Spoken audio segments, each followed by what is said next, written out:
Assalomu alaykum. Mana qishni g'amini yozda degani mana shu bo'ladi. Gipsokarton bilan obshirka qilib, ichidan steklavata qo'yib, termiz qilingan uylar.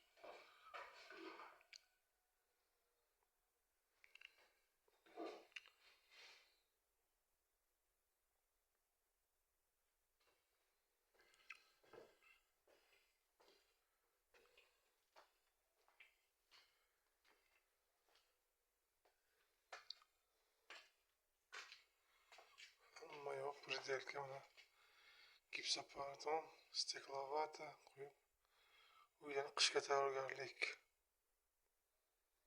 Xudo xohlasa yaxshi issiq bo'lib, qishda